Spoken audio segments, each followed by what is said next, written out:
Yo, what's going on, guys? It is Fox098 here, and welcome back to a brand new episode of my F1 2020 My Team Crimo video for you guys today here on the channel. So we're here for round number 13, which is the Hungarian Grand Prix, the last race before the summer break. And as you can see, we're getting everything all sorted. So starting things off, we're going with a funded team event away. So we're taking the team out, to get some training in their military actions. And then we're doing a sponsor advertisement for the vehicle, which will bring in some team acclaim and also some money. So yeah, I thought that'd be quite a good one to get in there and help us out a little bit more. Starting things off then, our ERS upgrade failed. What a surprise. So we have to reapply that and put that onto the car. And then our next part is going to be the sponsor advertisement. Again, it's $30,000 and also a bit of team acclaim in there as well. So for me, that was a win-win situation. I felt like that one was absolutely necessary for us to do, and we did it. So yeah, that's kind of where we stand on that front.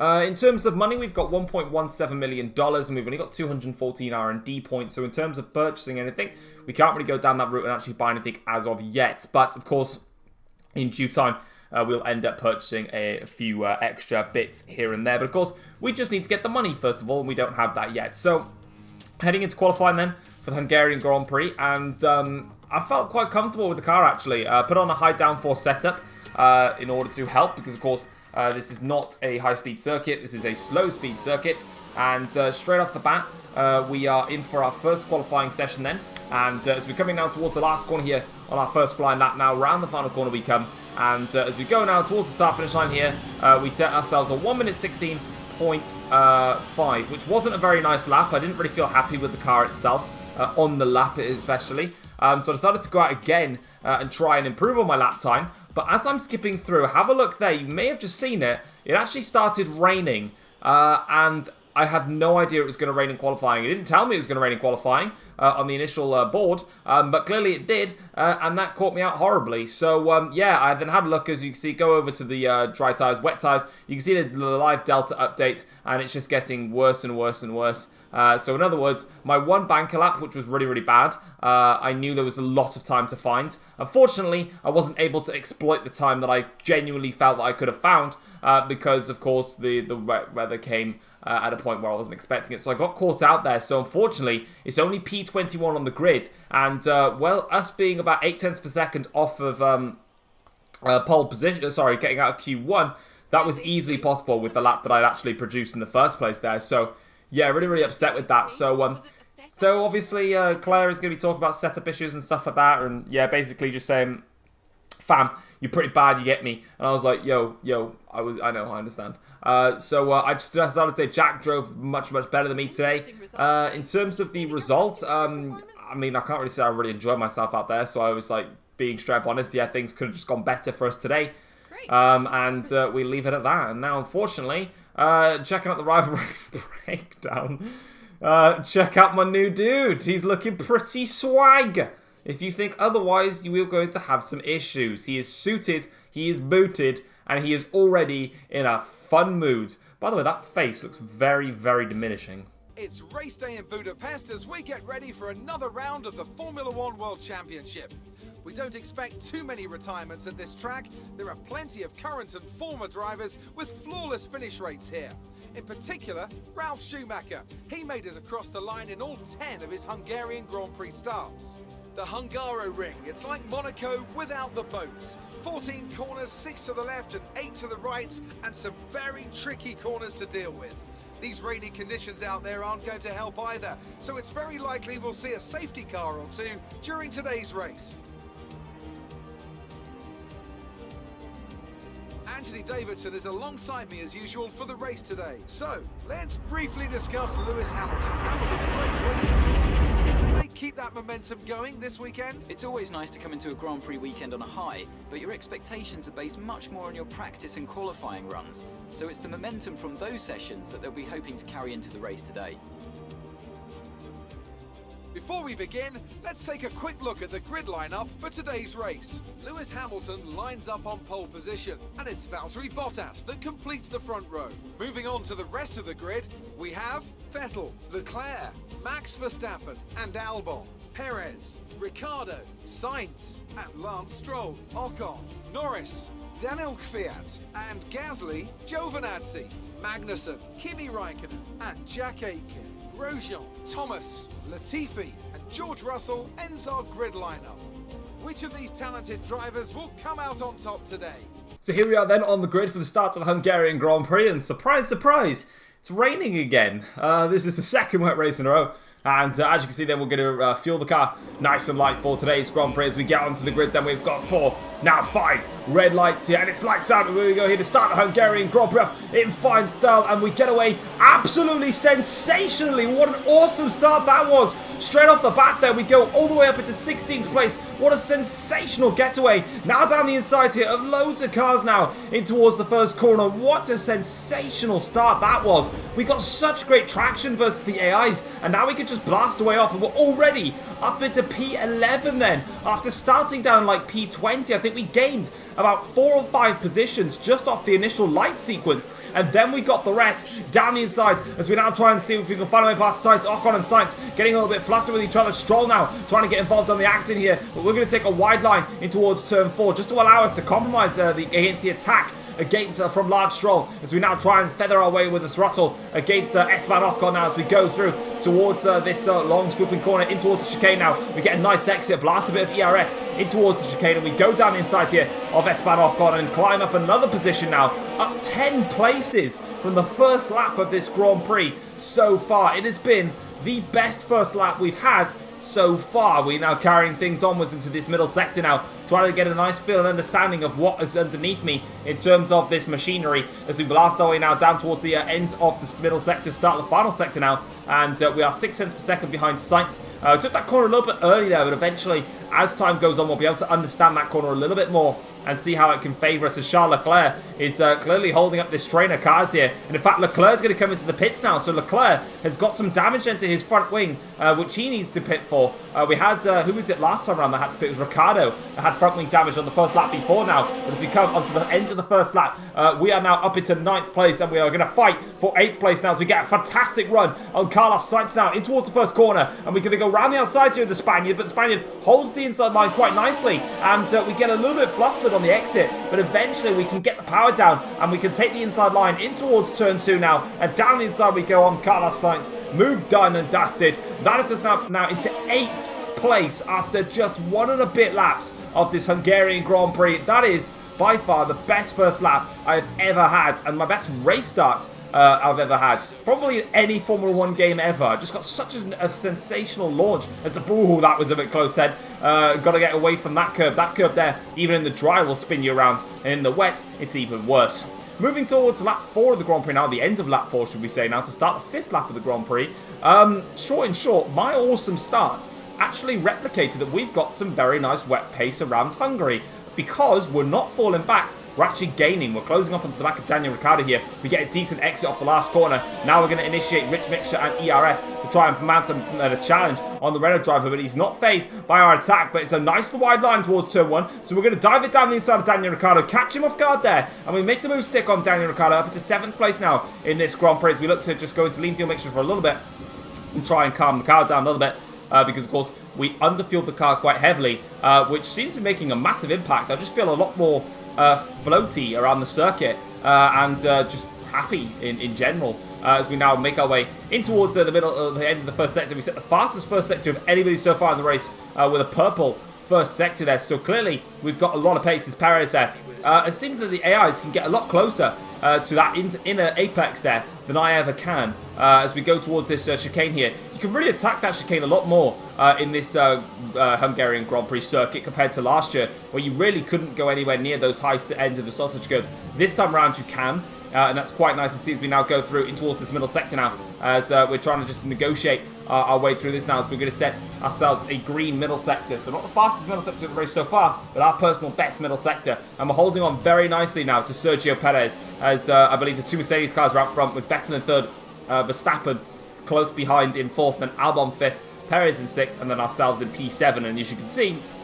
we're not dropping off. We're actually we've actually got legitimate pace this time around, unlike in Silverstone, as we now go onto the back straight now with our DRS not enabled, sorry, our ERS enabled, and our rich mixture in full tact, and we're going to go for the same move once again down the inside of Sergio Perez in towards the braking zone there. A little bit of damage comes from our side pod, but you never get that. It's just mostly a cosmetic glitch in there as well, as we now go down the inside of him, and we're up now into 6th place in the Hungarian Grand Prix.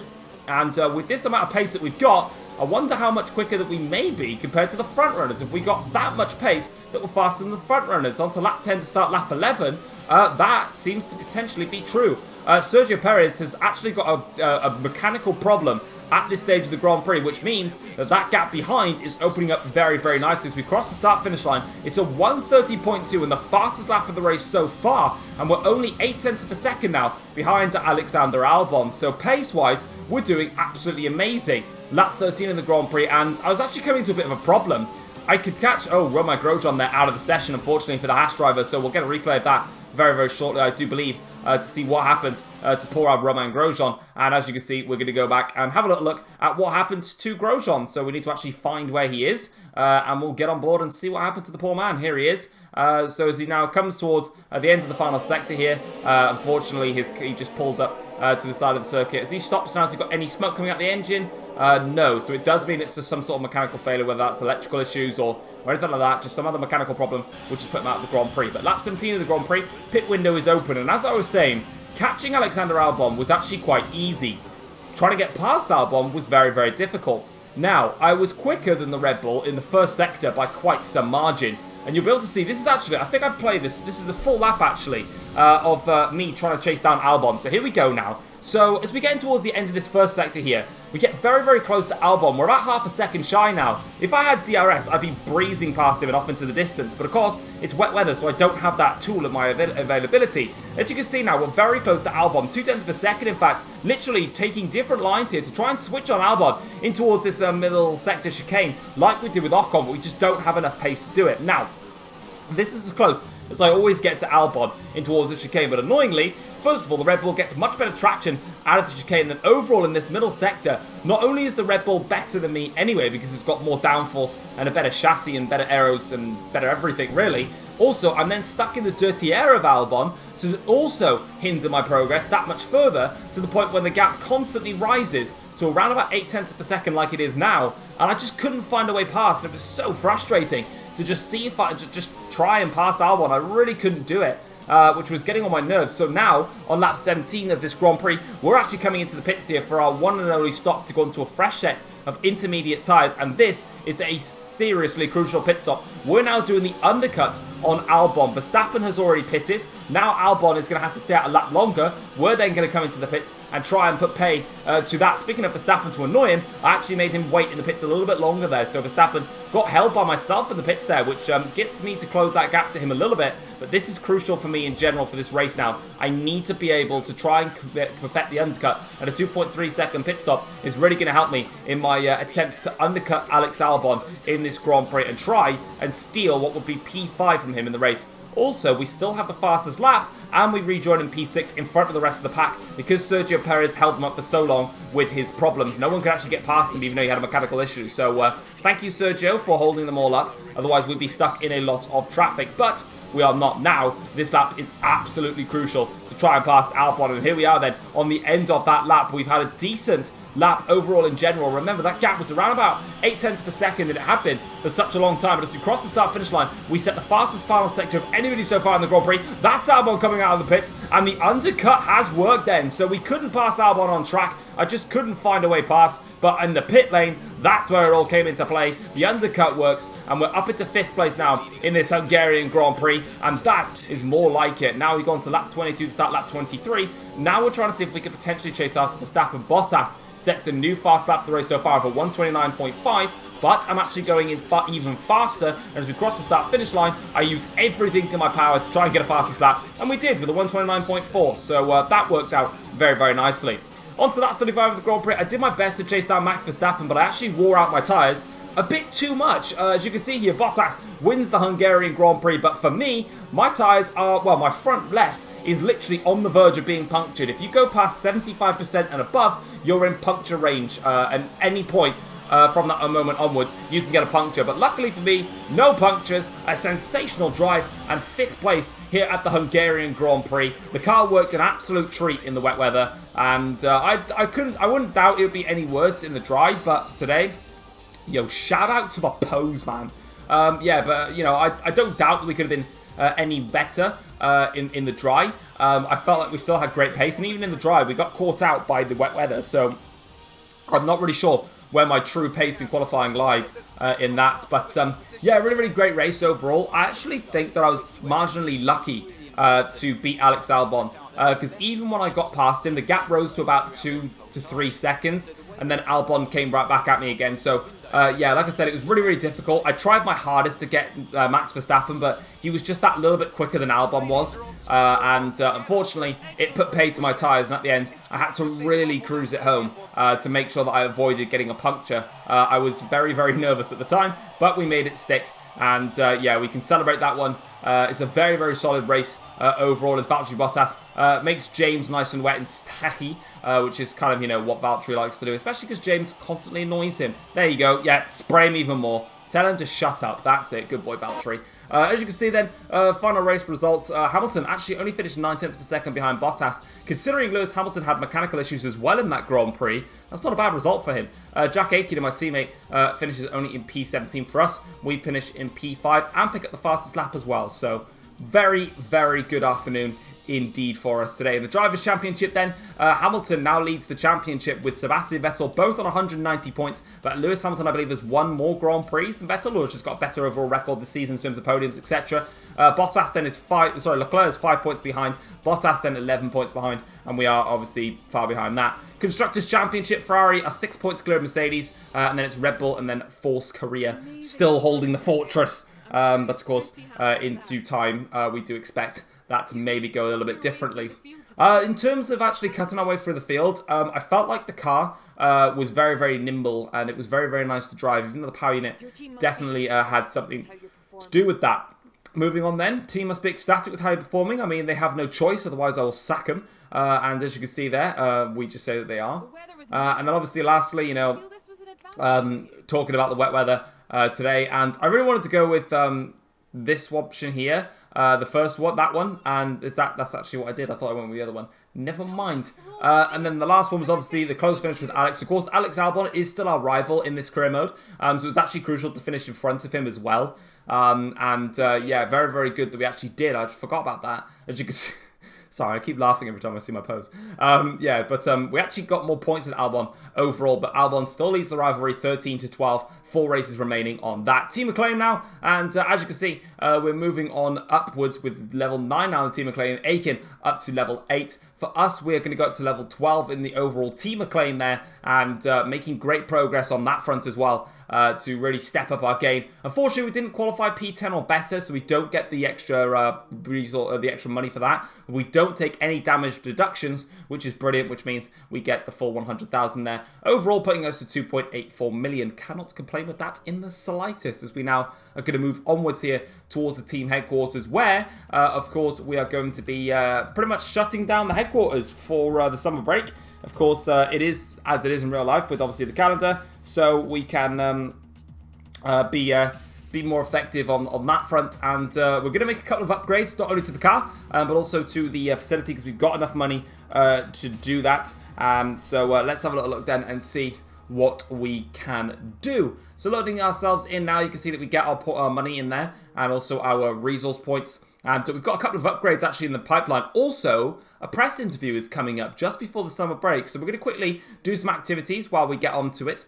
So we could do race simulations, which is what I decided to do. I decided the best bet is to try and help improve Jack now in his overall performances. And then for the durability, I go ahead and do a resource point generation a purchase for that facility in order to, again, bring up as much resource points as we can. I even had enough then to do increase the experience on my second driver, which again is crucial because experience for your second driver is going to bring you more resource points, because not only do you bring in resource points, so do they. So that's why I went with that front. And as you can see, we've got a bunch of durability point upgrades, etc. and everything else in there. And we've also got a press interview now with Will Buxton. So let's see what big old Willie wants to speak to us about. Thanks so much for the invitation to your HQ. Let's have a little chat about the team's performance this season.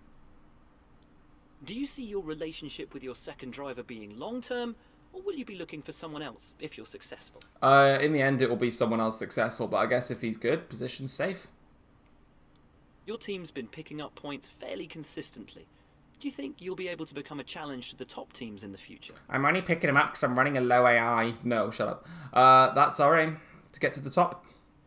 Your team is currently best of the rest. That's only because you got low Do you AI. think you'll be able to challenge the top 3 teams in the near future? Eventually we will do, yeah. Maybe I could just lower it to 0% AI and get it done and dusted, but, you know. Your second driver seems to be getting much more comfortable with their car. Have you been focusing on their development? Nope. Short and short, nope.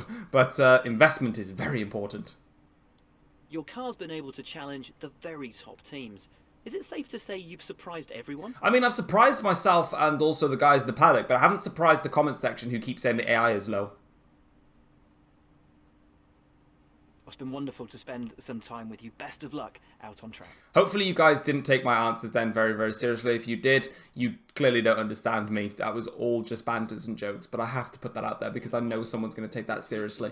Now, as you can see, we are now done and dusted, and we have got our extra sets of resource points generations coming into play, which is going to be absolutely amazing. In terms of the powertrain, we're quite high up. In terms of the chassis, actually, sorry, aero, we're now the 4th fastest car in the aero department, so big up the aero upgrades. Chassis, though, still needs some work. We're 4th from bottom, but we've still got a little bit to do there, and I can't afford the upgrade yet, which is a little bit of a pain. And obviously, we're going to be shutting down the headquarters for the summer break, which we get on with it. And we also get some general durability stuff. So Mercedes themselves have actually gone ahead and brought in a couple of things for me. We do a bit of training for Jack Aiken once again. And I do upgrade now, do a major upgrade to the chassis because I've now generated enough resource points to do that. But hopefully you guys have enjoyed today's episode. If you have, feel free to drop it a like and subscribe to the channel if you're new around here as well. And next episode is going to be the Belgian Grand Prix. And you can see we've got lots of durability pieces being given to us from Mercedes. So thank you very much for those. And thank you very much to you guys for watching. And I'll see you next time. Take care all. Peace.